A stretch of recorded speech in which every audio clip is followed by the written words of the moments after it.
Palworld TCG has gone from nobody wants this game to why did Bushiroad not print 47 billion boxes in approximately 12 minutes? Players are mad, stores have no product, booster boxes are being listed for ridiculous prices, and apparently Bushiroad was supposed to just know that everyone would suddenly discover Palworld TCG 3 days before release. But should Bushiroad solve this shortage by activating the Scalper Uppercut 3000 and overprinting Palworld into oblivion?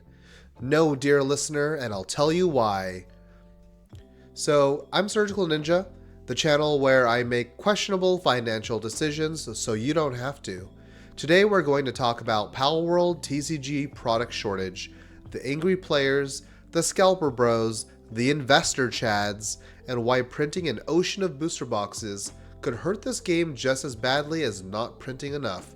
Because yes, Palworld needs more product, but there is a massive difference between a healthy reprint and dropping 100,000 booster boxes onto stores like an orbital supply drop. Let's remember what actually happened here. Pre-orders for Palworld TCG had been open since March 2026. Yes, March. Not March of last week, March. The game was available for pre-order for months, and during that time, prices were not climbing. They were trending down. Stores were practically standing outside with cardboard signs, "Please buy Palworld, we'll trade booster boxes for groceries." Free box with the purchase of literally anything. Game Nerdz eventually had booster boxes for $37.99. $37.99. That isn't a pre-order anymore, that's an intervention. They were begging us to buy this stuff. They wanted those shelves cleared. They were about 5 minutes away from including a Palworld booster box with every large pizza, and nobody wanted it. People said the game wasn't going to have players. They said Palworld is just another video game fad. They said Bushiroad TCGs don't hold value, that we should just wait until boxes drop to $30. And then, midday on July 28, the Fire Nation attacked. Everything changed when the Fire Nation attacked. Scalper bros descended from the mountains. Investor chads emerged from their climate-controlled basements. YouTube thumbnails started appearing with red arrows, shocked faces, and the words, "Palworld to the moon?" Suddenly, the same booster box nobody wanted for $37.99 became the most desirable piece of paper since the Declaration of Independence. Because that's how the TCG market works. When something is cheap and available, nobody wants it. The second it sells out and triples in price, everybody says, "I've always believed in this game." No, you didn't, Rudy. You called it Pokemon at home 4 days ago. So now we have actual players trying to get product, collectors who genuinely love Palworld, scalper bros trying to flip boxes, investor chads and calculating their retirement, and absolutely no product. That leads to the obvious question, should Bushiroad activate the Scalper Uppercut 3000 and overprint Palworld TCG into oblivion? No, dear listener, and I'll tell you why right after a message from the sponsor of today's video. Alright guys, I just wanted to talk about today's sponsor, Palworld Card Game Online, and this is one of my favorite new simulators to use. There's a lot about this simulator that makes it stand out from the rest of them. One, of course, is it's free to play, free to use, and they also have a free August booster box event in 11 days. They originally had this capped at 32 players only, but today they expanded it to 64 players. Like I said, it's completely free and you can win a booster box. So practice, bring any deck, and throw down. There's a lot of players. There's ranked play. You can see that there's 20 players online right now looking for a match. One thing I really like about this is they added some cool stuff that no other simulator has. There's an achievement system here. You can see all the achievements that you have unlocked. You have these little play mats you could choose and even unlock. Looks like there's one for the August Top 8 tournament, because that's their first tournament. Very cool. You have little emojis you can give while playing a match. kind of like Hearthstone. And they have some card sleeves for your deck with unlockable ones. So very, very cool. They're always adding new content. They're listening to player advice. And that's always a good thing when a game creator or a leader, whatever you want to call them, it listens to what is wrong with their product and they are willing to make changes to it. So yeah, very, very cool simulator. You can see here your decks are under there. Tournaments, you can check the meta if you want to do a little net decking, because I know you guys want to just copy and paste those decks. So yeah, check it out. I'm actually number 5 right now on the leaderboard with only 4 undefeated matches. So if you guys want to come take me out, come get me. Let's go. Anyway, let's get back to our video. To understand why overprinting can be just as dangerous as underprinting, we need to take a trip down TCG memory lane. Gather around, children. Grandpa Carl is going to tell you about Flesh and Blood.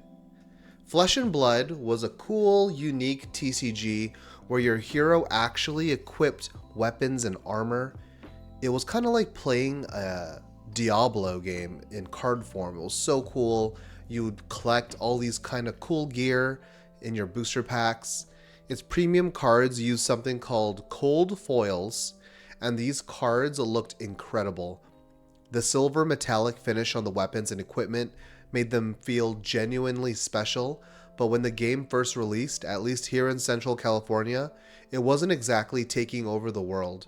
Stores were begging people to play it.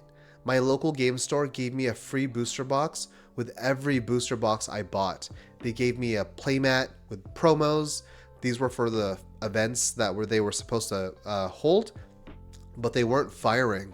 So they were giving these away as kind of like a, like a bonus to buy shit from them. The store could have included James White himself with every case, and people still might have said, meh. And then came the Shadow Man. Some know him as the stepmom's basement dweller. Others call him the Swamp Thing from Florida, but most simply know him as Rudy. Rudy from Alpha Investments began heavily covering Flesh and Blood, and suddenly everybody and their stepsister needed that fab in their life. Welcome to Wrath First Edition? Gone. Arcane Rising First Edition? Nope. Crucible of War First Edition? Please. Prices exploded for all of these. People were buying everything they could find. Boxes became investments. Cold foils became retirement plans. I'm not shitting you. A doctor from the East Coast straight up bought $2,000 of cold foils from me as an investment. He wasn't even playing the game. Like, what the hell? They were asking not how to play Flesh and Blood, but they were asking about how many cases they could fit in their 2-bedroom apartment. And then at the absolute peak of the craze, Tales of Aria First Edition arrived. Legends Story Studio had finally caught up with the demand. Unfortunately, they didn't just catch it. They tackled that shit through a drywall. So for perspective, the official print numbers later showed Welcome to Wrath First Edition, 16,700 booster boxes. Arcane Rising First Edition, 16,700 boxes. Crucible of War First Edition, 37,500 boxes. Tales of Aria First Edition. This is where we go from, okay, that's agreeable, to holy shit, 208,000 booster boxes. That's more than 12 times the first edition print run of Welcome to Wrath. It was also more than Welcome to Wrath, Arcane Rising, and Crucible of War First Edition combined, almost 3 times over. The market had demanded Flesh and Blood, and Legend Story Studios responded by printing enough Tales of Aria to build an actual house made of booster cases. People had pre-ordered boxes at nearly double MSRP because they believed the product would be scarce. Then the product dropped to MSRP and then below MSRP. Some sellers were dumping them for around $60 per booster box. The Scalper Bros were destroyed. The investor chads have been vaporized. But actual players, collectors, game stores, and ordinary customers were caught in the blast. Because when somebody spends double MSRP on a pre-order and watches that product lose most of its value almost immediately, they don't always say, "Awesome! Our game is affordable now." Sometimes they say, "Wow, I feel like a dipshit. I'm never buying this shit again." Scalper Bros and investor chads had been defeated, but what was the cost? And that is the danger Palworld faces right now. Yes, Bushiroad should release more product. Players need more cards. Stores need enough inventory to run events. People should be able to build decks without selling a kidney. And as a surgery nurse, let me tell you, the paperwork alone is not worth it. But Palworld does not need an emergency panic print button based on a sudden spike caused partly by FOMO, because we don't yet know how much of the demand is real, long-term player demand. Some of it absolutely is. There are real players who discovered the game late and want cards. There are collectors who love Palworld and just want to collect cards but not play. There are local communities beginning to form around the game. My local community in Fresno, Clovis, Madera, California is one of them. That is healthy demand, and Bushiroad should support it. But some of this demand is coming from people who only became interested after the booster boxes sold out. If prices fall, many of those people will disappear faster than a level 1 Lamball standing in front of a rocket launcher. And if Bushiroad prints 100,000 additional booster boxes based on this temporary frenzy, what happens when the Scalper Bros move on to the next shiny object? Naruto, by Bandai. Those boxes don't disappear. They land in distributor warehouses. The distributors discount them to game stores. They can't sell them to game stores, so they put that shit in landfills. Stores are already struggling to sell TCG products, so getting stuck holding cases they paid too much for is a no-go. And then the race to the bottom begins. One store lists a box at $40, another drops it to $37. Some online seller says fuck it, and they list an entire case for the price of a dinner at Cheesecake Factory. Now ask yourself this: why would you want your local game store to sell Palworld at MSRP if the same box is available online for $30? You don't, because they won't do that. More importantly, why would that store order set 2 if set 1 isn't selling, theoretically? Why would they dedicate shelf space to Palworld if nothing is selling? Why would they run weekly events, train employees on the game, stock singles, or purchase future releases if set 1 costs them money that they could not recoup? The health of a TCG isn't determined only by whether players can find cheap boxes. It also depends on whether game stores feel confident ordering the next set. You need stores to believe, if I order this product, players will buy it, and I won't lose money. If boxes collapse below distributor costs, stores just stop ordering. If stores stop ordering, organized play stops. If organized play stops, players lose places to play. Then the game becomes extremely affordable because nobody's playing it, which is probably not the type of affordable we were aiming for. And now I'm hearing that Rudy from Alpha Investments is starting to circle Palworld. The Shadow Man has smelled cardboard. He's emerging from the Florida swamps. He is ready to pump this game all over his stepmom's boyfriend's chest. And once again, the wheel turns.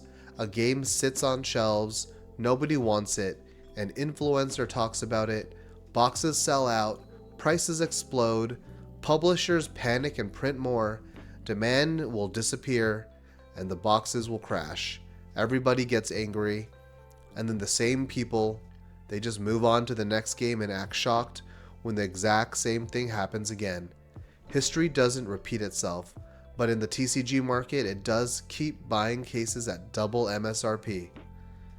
So what should Bushiroad do? A controlled second wave or a healthy reprint? Enough product to get boxes into the hands of real players and let stores run events and bring those prices down from scalper territory, but not so much that set 1 turns into packing material. Bushiroad should watch actual sales after prices stabilize, not eBay asking prices, not YouTube hype, and not about how many investor chads have added Palworld Entrepreneur to their bio. They should examine tournament attendance, store demand, repeat purchases, starter deck sales, and how quickly product moves at or near MSRP. Then print according to the sustained player demand. The goal should not be to preserve $160 booster boxes. That is ridiculous and keeps players out of the game. But the goal should also not to crater booster boxes back to $30 and leave every game store holding radioactive cardboard. This is a healthy middle ground, available product, reasonable prices, collectible cards that still feel special, stores confident enough to keep supporting the game, and actual players showing up every week to events. That is how Palworld survives after the hype ends. So no, Bushiroad should not overprint Palworld TCG into oblivion just because everyone suddenly decided they needed a case after ignoring pre-orders for 4 months. Reprint it? Yes. Send out another controlled wave? Absolutely do that. Activate the Scalper Uppercut 3000? Please do. But don't follow it with the Inventory Nuclear Bomb 9000, because defeating the Scalper Bros and the Investor Chads means nothing if the blast also wipes out the game stores, collectors, and players who are actually supporting the game. So what do you think? Should Bushiroad print Palworld into the ground so everybody can get cheap boxes? Should it release a smaller second wave? Or should it let the market cool down before deciding how much more product to make? Let me know in the comments. And if you enjoyed this Palworld video, or you want to see other gameplay videos, deck profiles, openings, and market updates, hit that like button, subscribe, and join the OR crew. Until next time, this is Surgical Ninja, making questionable financial decisions so you don't have to with surgical precision. Peace!